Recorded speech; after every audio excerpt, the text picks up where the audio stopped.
몇 주 동안은 이스라엘의 양육 원리에 대해서 말씀을 하셨습니다. 어떻게 하나님께서 이스라엘 백성들을 양육하고 먹이셨는가?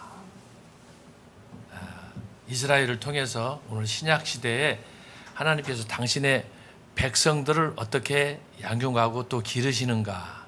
아주 절묘하게 구약과 신약을 접목해서 우리에게 말씀을 주셨습니다.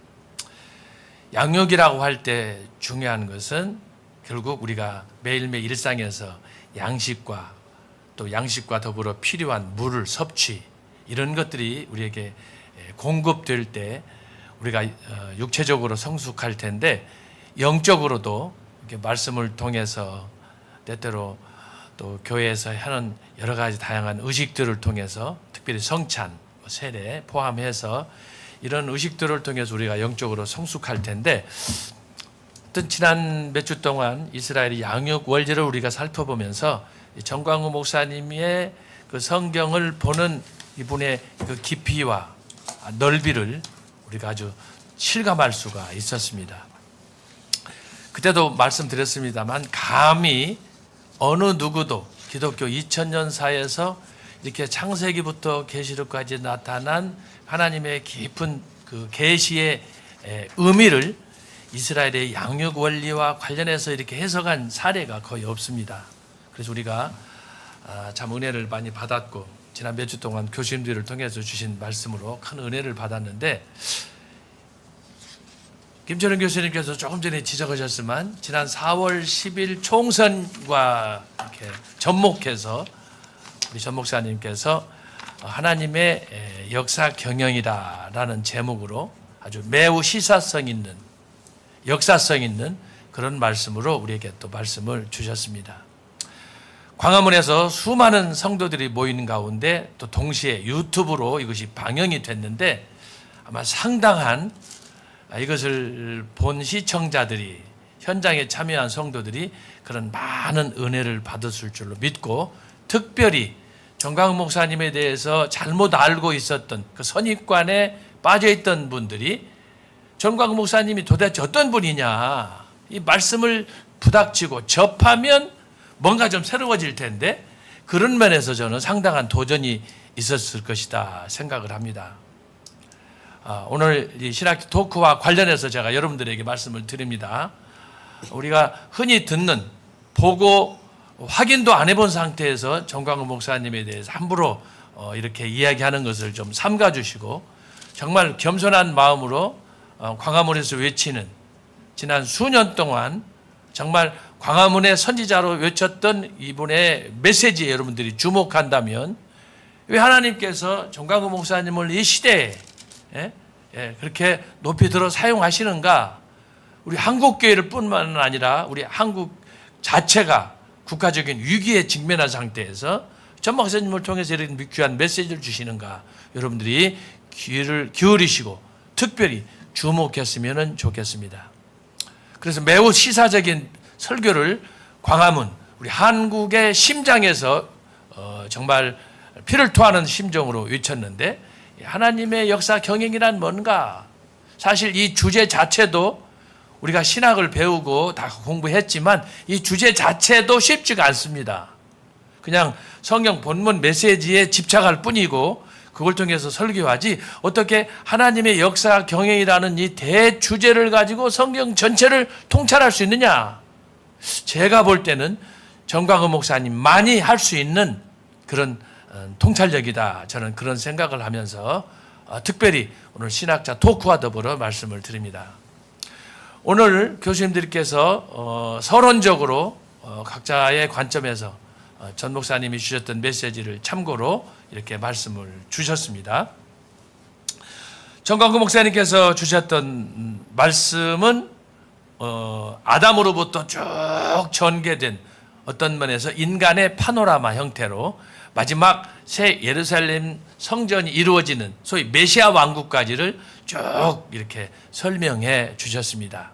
저는 이것을 통해서 한 두 가지, 세 가지로 정리해서 말씀을 드리려고 하는데요. 첫째는 여러분들이 성경을 이야기하고 또 설교 말씀을 들을 때 생각할 수 있는 관점이 뭐냐라고 하는 것은 하나님 중심으로 우리가 집중해야 된다라고 하는 것입니다.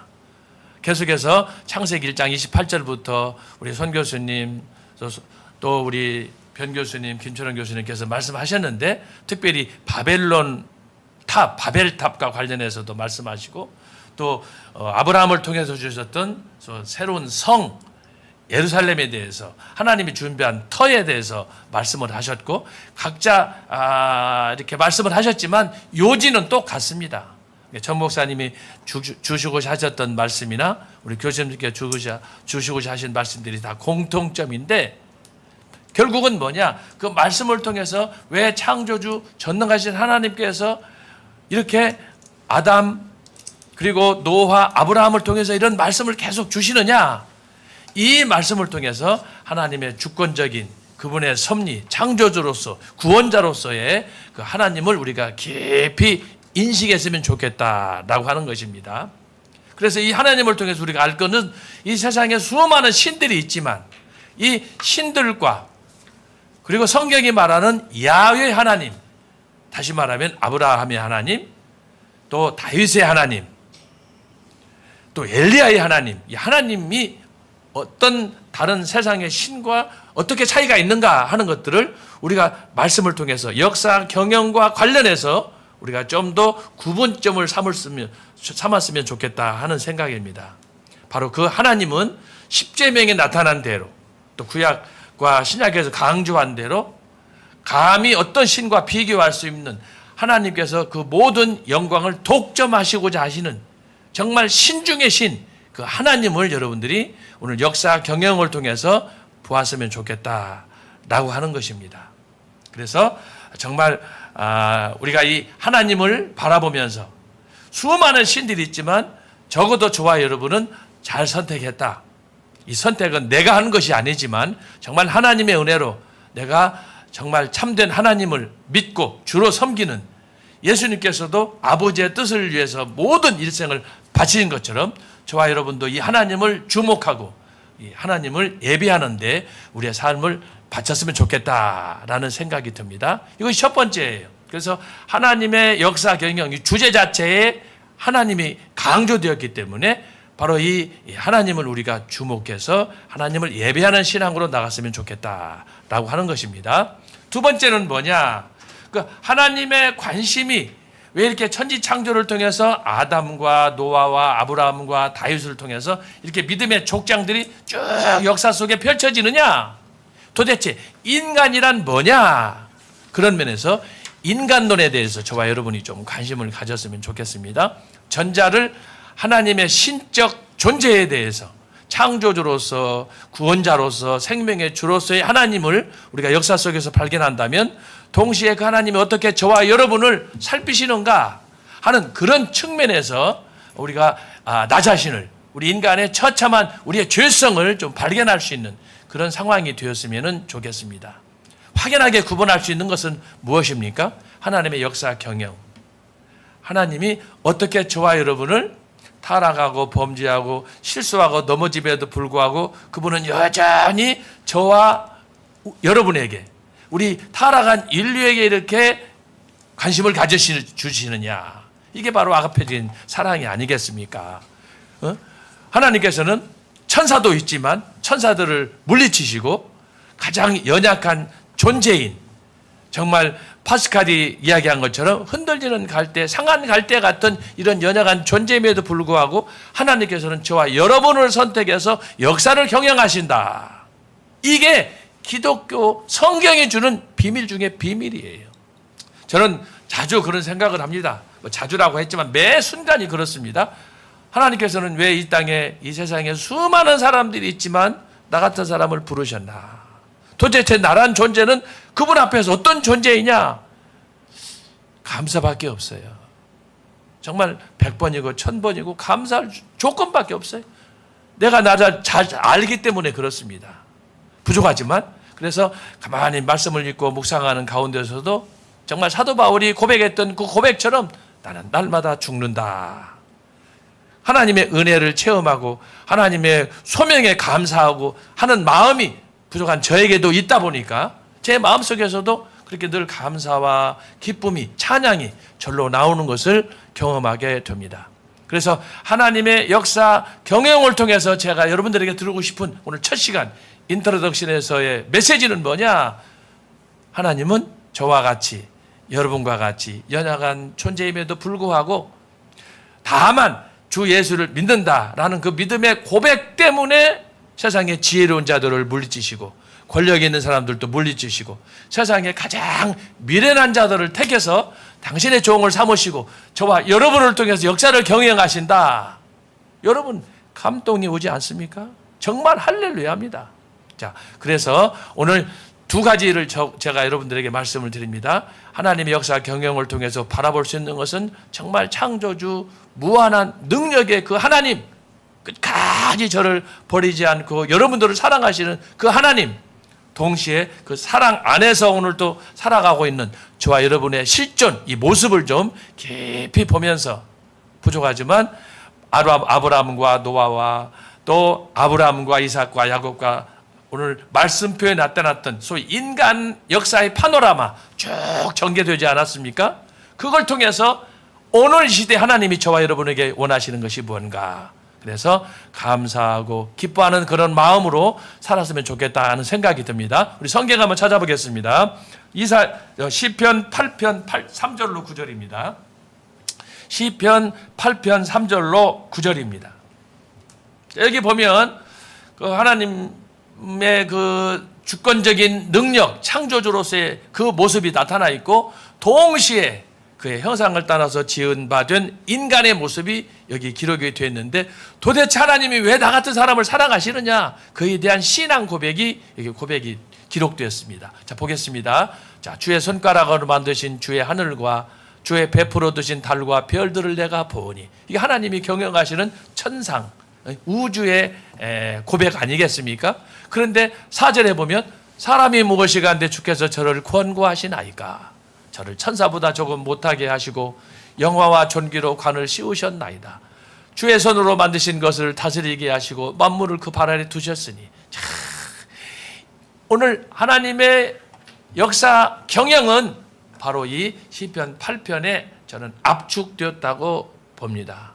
하나님께서 창조하신 그 모든 것들을 5절 6절에 나와 있잖아요. 천사보다 조금 못하게 하시고 영화와 존귀로 저와 여러분에게 관을 씌우시고 그리고 주의 손으로 만드신 것을 다스리게 하시고 만물을 그 발 아래 두셨으니. 정말 할렐루야 아닙니까? 7절 8절 이후에도 계속 이 말씀이 나옵니다마는, 그래서 중요한 건 뭐냐?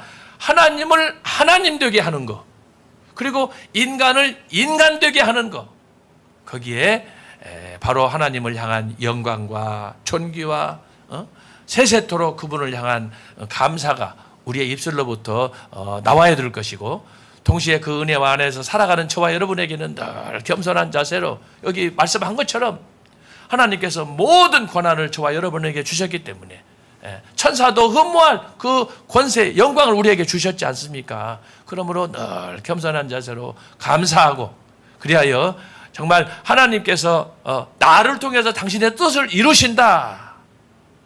여러분 얼마나 흥분되는 일입니까? 얼마나 흥분된 일이에요. 세상에 나보다 지혜 없는 사람 어디가 있어요? 나같이 게으름, 나 이상하게 게으른 사람이 어디가 있습니까? 가진 거 있습니까? 지혜가 있습니까? 아무것도 없잖아요. 그럼에도 불구하고 하나님이 나를 통해서 당신의 이 놀라운 구원 역사를 펼쳐가시기 때문에 이 자체가 기적이고 이 자체가 은혜예요. 그러므로 오늘 이 하나님을 깊이 알고 또 힘써 아는 일, 그리고 동시에 우리 자신들을 깊이 살리는 그런 그 은혜에 대한 감사로 오늘 하루도 우리가 살았으면 좋겠습니다. 그래서 시편 8편에 있는 말씀, 이 말씀을 잘 묵상하시면서 한 주를 보내시고, 드릴 말씀이 좀 많이 있지만 오늘 시간 관계상 여기까지만 하도록 하겠습니다. 그래서 오늘 마지막으로 다니엘서 5장 22절에 보면 벨사살 왕이 나오는데요. 거기 보면은 메네메네 대겔 우바르신이다 이렇게 나와요. 여기 보면 이제 하나님께서 벨사살 왕을 심판하시는 내용이 나오는데 마지막 메시지예요.